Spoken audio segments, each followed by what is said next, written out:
Hello दोस्तों, स्वागत है आप सभी का आपके अपने यूट्यूब चैनल में। दोस्तों, आज की इस वीडियो में हम बात करने वाले हैं पूरा का पूरा घन और घनमूल में। तो पहली बात कि ये जो है ये हमारा टॉपिक, ये कक्षा 8 की इकाई 3 यानी कि जो तीसरा चैप्टर है, इसमें इसकी चर्चा की गई है। पूरा चैप्टर इसी पर है। तो दोस्तों, आज की इस एक वीडियो में, इस छोटी सी वीडियो में हम घन और घनमूल के सारे कॉन्सेप्ट को समझ जाएंगे और आप इसको अच्छे से सीख और समझ जाएंगे। आप संख्याओं को देखकर ये बता देंगे, इस वीडियो देखने के बाद संख्याओं को देखकर आप ये बता देंगे कि संख्याएं पूर्ण घन हैं, इनका घन कैसे निकलेगा, इनका घन होगा क्या, इनका घनमूल क्या होगा। सारी बातें आप इस एक वीडियो में जान जाएंगे। तो बने रहिए वीडियो के साथ। और अगर आपने हमारे चैनल दीपांशु स्मार्ट चैनल को सब्सक्राइब नहीं किया है दोस्तों, इस चैनल को सब्सक्राइब कर दो और चलो वीडियो शुरू करते हैं।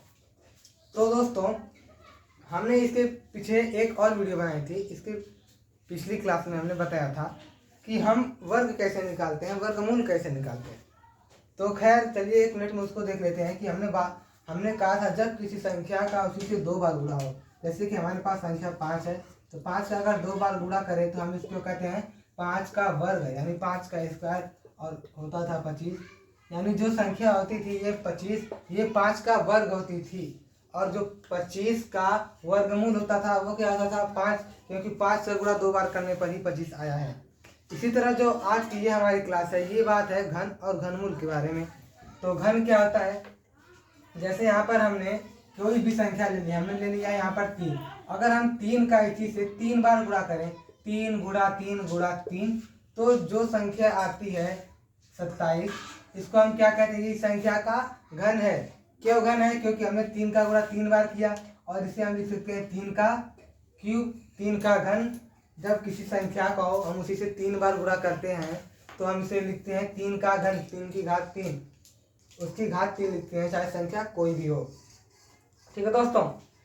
और जो संख्या हमारी आती है ये होती है उसकी घन, और जो संख्या हम लिखते हैं एक एक करके वो उसमें से एक संख्या होती है इसकी घनमूल। तो दोस्तों चलिए इसी बात को समझते हैं पूरे कॉन्सेप्ट के साथ, पूरे अच्छे से विस्तार से। ठीक है दोस्तों, इसको भी मिटा देते हैं। तो हमने उठाया मार्कर और चलिए पूरा निशाना लगाते हैं घनमूल पर। दोस्तों, हमने घनमूल संख्याएं 2 होती हैं। पहले ये बता दूं आपको घनमूल बताने से पहले कि अगर आप कोई संख्या लिखी है तो पहले ज़रूरी ये होता है कि वो संख्या पूर्ण घन है या फिर नहीं। तो पूर्ण घन होने का क्या मतलब, अगर कोई संख्या लिखी है, जैसे कि हमने यहाँ पर लिख दिया 64, अगर ये संख्या है, अब हमें ये पता करना पड़ेगा कि संख्या पूर्ण घन है या नहीं। तो घन होने का क्या मतलब कि ये संख्या किसी संख्या को उसी से 3 बार गुणा करने पर आई है या नहीं। जैसे हम तो ये तो छोटी संख्या है, इसको हम बता देंगे कि हम 4 का गुणा 4 से 3 बार करेंगे तो ये 64 आएगा। 4 4 को 16, 16 4 को 64, ऐसे हमें पता चल जाएगा। तो हम इसका कह देंगे कि ये संख्या पूर्ण घन है और इसका घनमूल 4 है। क्यों 4 है? क्योंकि 4 को अगर हम 3 बार गुणा करें, 4 गुणा 3 हो, 4 को 4 से 3 बार गुणा करें तो क्या होगा, ये 4 है। तो 4 का 4 से अगर 3 बार गुणा करें तो जो आएगा 64 आएगा। और 64 का जो वर्ग घनमूल है, घनमूल ये क्या होगा 4, और 4 का घन क्या है 64। इसी को कहते हैं घन और घनमूल। अब हम बात करते हैं कुछ अच्छे क्वेश्चन से, कुछ अच्छे एग्जाम्पल से जो हमारी बुक में दिए गए हैं और जो परीक्षाओं में पूछे जाते हैं। तो दोस्तों, मैं यहाँ पर कुछ क्वेश्चन लिख देता हूँ जिसकी मदद से मैं आपको पूरा घन और घनमूल समझा पाऊंगा। तो चलिए अब मैं यहाँ पर क्वेश्चन लिख देता हूँ। तो दोस्तों, हमने क्वेश्चन लिख दिया है, चलिए क्वेश्चन को पढ़ते हैं। तो क्वेश्चन है, निम्नलिखित संख्याओं का घन ज्ञात कीजिए। तो हमें जो 1 2 3 संख्याएं लिखे हैं यहाँ पर, हमें इसका घन निकालना है। तो इस क्वेश्चन से हम क्या सीखेंगे कि हम संख्याओं का घन कैसे निकालते हैं।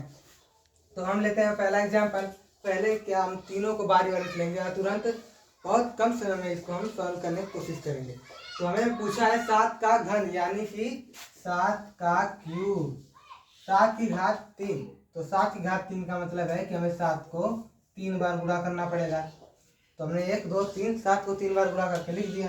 और यहाँ पर लिखा है 5 का घन, तो यहाँ 5 का घन निकालने के लिए 5 का क्यूब लिखेंगे, 5 का घन लिखेंगे, फिर 5 से गुणा करेंगे, 5 गुणा 5 गुणा 5 से 5 बार 3 बार।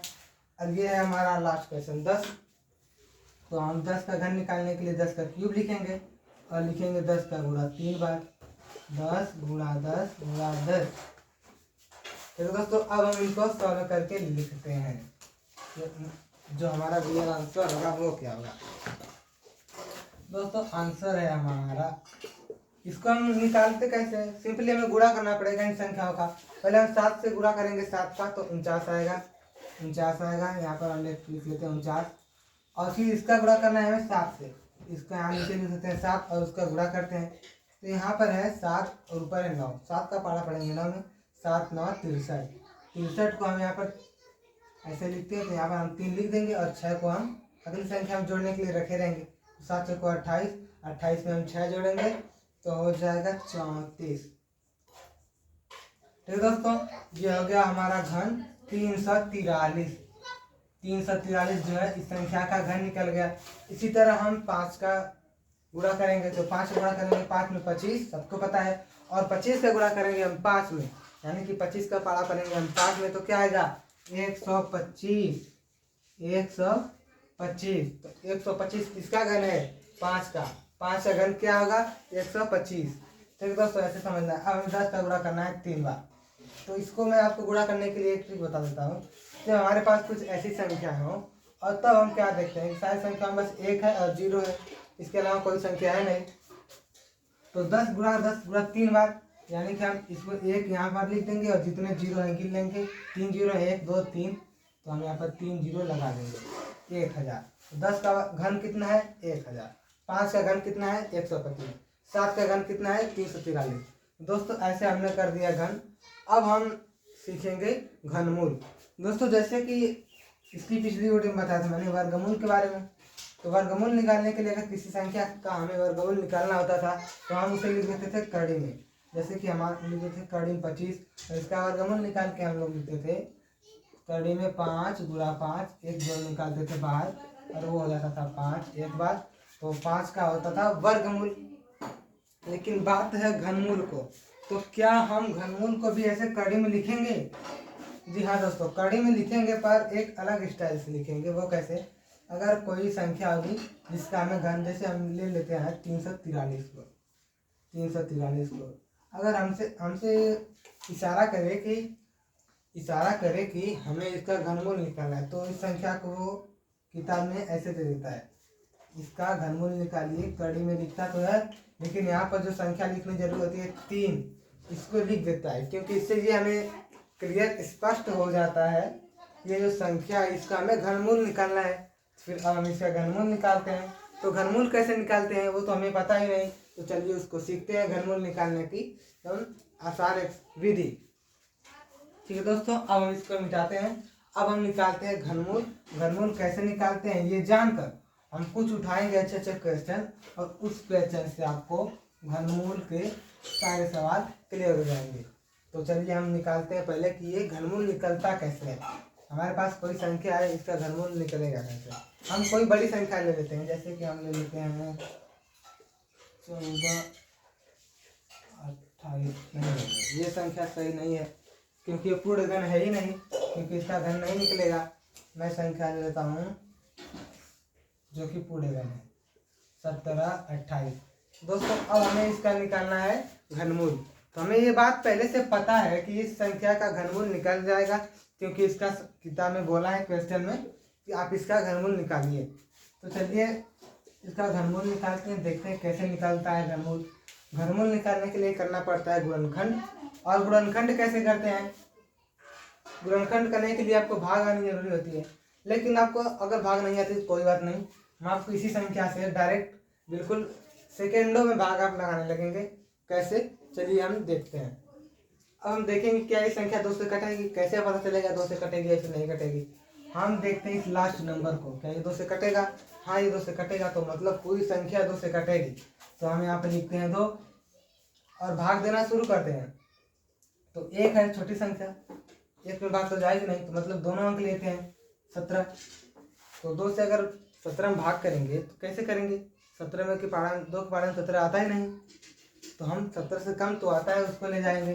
2 का पाढ़ा पढ़ेंगे 8 बार, हो जाएगा 16। 17 में 16 घटाएंगे बचेगा 1, और 1 को लगा देंगे इसके आगे, मान लेंगे तो हो जाएगा 12, और 2 का पाढ़ा 6 बार पढ़ेंगे तो 12 आएगा। और ये 8, इसको 4 बार से काट देंगे, बस एकदम सिंपल तो है। अब ये भी बिल्कुल सिंपल नंबर, ये भी 2 से कट जाएगा क्योंकि इसकी लास्ट में 4 है। 4 कटेगा 2 से तो पूरी संख्या 2 से कट जाएगी। अब हम इसे भी 2 से काटेंगे, ये तो बिल्कुल आसान है। 8 को काटेंगे 4 बार, 6 को काटेंगे 3 बार, 4 को काटेंगे 2 बार। ये जो 2 से कटेगा, हाँ कटेगा क्योंकि इसके लास्ट में 2 है, तो यहाँ पर लिखते हैं 2 और इसको भाग देना शुरू करते हैं। तो ये 4 है, 2 बार में जाएगा। 3 को हम 1 बार में ले जाते हैं 2, 1 जो बचता है इसको 2 के आगे लगा के 12 बना देते हैं, और 12 को भाग देंगे 6 से। 2 से 6 बार में 12 चला जाएगा। फिर हम 216 आता है, इसको भी 2 से करना शुरू करते हैं। 2 कम 2, और यहाँ पर हम 2 अंकों को साथ लेना पड़ रहा है, तो 1 0 पहले लगा के सावधान हो जाएंगे, फिर काटेंगे। तो 2 8 16। फिर दोस्तों अब हम यहाँ पर लिखते हैं, इसको भी 2 से काट देंगे। अरे बस सारी संख्या तो 2 से कट जा रही है। 2 5 10 और 2 4 8, फिर से काटेंगे हम 2 से, ये भी 2 से कट जाएगा। 2 2 9 4, 2 7 14, फिर 27 किससे कटता है? 3 से। 3 से सिंपली कट जाएगा 9 बार में, और 9 भी 3 से कटता है 3 बार में, और 3 भी किससे कटता है? 3 से। कितनी बार में? 1 बार में। तो इसका हमने किया गुणनखंड, क्या करने के लिए? वर्गमूल निकालने के लिए। तो अब हमें तो गुणनखंड कर दिया, अब क्या करें? अब इसको लिखते हैं जो हमने किया। तो क्या किया हमने? 17 28 का हमने गुणनखंड किया। क्या क्या आया? 1 2 3 4 5 6 बार 2 का गुणा हुआ, 2 गुणा 2 गुणा 2, इसको लिखेंगे 6 बार। क्या हुआ? 6 बार, 1 2 3 4 5 6। फिर 3 भी है, 1 2 3 बार, गुणा 3 गुणा 3 गुणा 3। तो हमने 1728 का गुणनखंड किया और हमें ये गुणे मिले। अब हमें क्या करना है? जो सबसे इम्पोर्टेंट, जो सबसे ज़रूरी चीज़ है वो हमें मिलते हैं यहाँ पर। अब हमें क्या करना है? अब हमें यहाँ पर जोड़े नहीं बनाने हैं, हमें 3 संख्याओं को साथ लेंगे। 3 संख्याएं जो कॉमन मिल रही हैं हम उसे एक कर लेंगे। जैसे कि यहाँ पर हमने लिखा कि यहाँ पर 3 बार 2 है, तो हम इसको एक साथ कर लेंगे। और यहाँ पर भी 3 बार 2 है, तो इसको एक साथ कर लेंगे। और यहाँ पर 3 बार 3 है, तो इसको एक साथ कर लेंगे। क्योंकि सारी संख्याएं, इसमें जो संख्याएं इस तीनों में, तीनों संख्याएं सभी समान है, सभी 3 है। ना कि अगर यहाँ पर 2 होता तो हम इसे नहीं लेते। ठीक है दोस्तों, तो अब हम एक एक डब्बे में से एक संख्या निकालेंगे, एक एक लाइन से। तो यहाँ से 2 निकालेंगे, फिर इसमें से 1 2 निकालेंगे, गुणा करेंगे, फिर इसमें से 1 2 निकालेंगे, 2 नहीं, यहाँ से 3 निकलेगा क्योंकि 3 का गुणा हुआ है। अब हम जो लिखने जा रहे हैं एक लाइन में वो है घनमूल। अब हम इसी संख्याओं का गुणा करके देखेंगे क्या था। 2 गुणा 4, 4 3 12, तो हमने लिख दिया यहाँ पर 12। तो फाइनली जो हमारा आंसर आया है, हमारी संख्या का जो घनमूल निकालना था इस संख्या का, तो वो क्या आया? 12। तो इसका हमारा आंसर होगा वो है 12। ठीक है दोस्तों, आपको क्वेश्चन समझ में आया? तो आपको पता चल गया होगा कि संख्याओं का घनमूल कैसे निकालते हैं, संख्याओं का घन कैसे निकालते हैं। घन निकालना बिल्कुल आसान है, उसी संख्या का उसी से 3 बार गुणा कर देंगे, घन निकल जाएगा। और घनमूल निकालने के लिए हम क्या करेंगे? उस संख्या का गुणनखंड करेंगे। फिर अगर गुणनखंड में हमें जो एक चीज़ 3 बार मिले तो हमें उसको कॉमन ले लेनी है। जैसे यहाँ पर हमें 3 बार मिला तो हमने उसको 1 बार कॉमन ले लिया, और यहाँ पर 2 3 बार मिला तो हमने इसको भी कॉमन ले लिया, और ये जो 3 है इसको हमने 1 बार कॉमन ले लिया। इसका कॉमन करके हमने गुणा कर लिया। अब हम क्या करते थे? उसका गुणा करके जो आता था उसे लिख देते थे, और वो हमारा क्या होता था? इसकी वैल्यू होती थी जो हमने कड़ी में लिखी है 17 28, इसका घनमूल। और यहाँ पे ये 3 लिखना जरूरी होता है, क्योंकि इससे ये पता चलता है कि संख्या का हमें घनमूल निकालना है, न कि वर्गमूल। ठीक है दोस्तों, आई होप आपको ये वीडियो समझ में आई होगी, आपको सारे क्वेश्चन अच्छे लगे होंगे, और आप इसको नोट कर लीजिए क्योंकि ये बहुत इंपॉर्टेंट है। और हम मिलते हैं अगली वीडियो में एक नए टॉपिक के साथ। तब तक के लिए जय हिंद।